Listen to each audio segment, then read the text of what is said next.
أهلا بأحلى متابعين، نورتوا القناة. ولو أول مرة تشوفونا ما تنسوش اللايك والاشتراك علشان يوصل لكم كل جديد.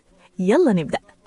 تخيل معايا مدرسة ابتدائية شكلها عادي جدا، لحد ما نكتشف إن في زاوية في الصف في سحلية عجوز اسمها ليو، قاعد بتشوف العيال وهم بينجحوا ويكبروا سنة ورا سنة وهو لسه في مكانه.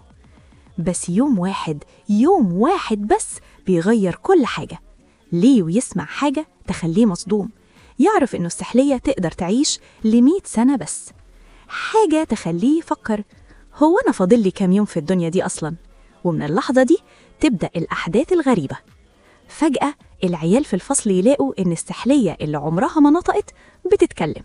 مش بس كده، دي بتفهم مشاكلهم أكتر من أي حد، وبتدي نصايح تخلي كل طفل يتغير بطريقة محدش قادر يفهمها.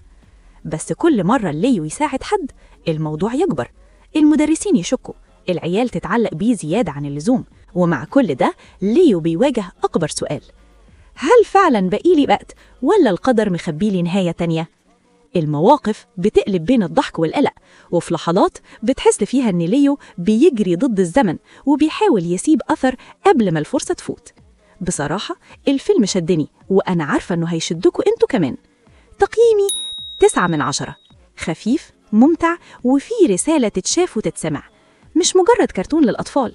ده فيلم واحد من الأعمال اللي تجمع ضحك حقيقي ومشاعر صادقة ورسالة تبقى معاك بعد النهاية.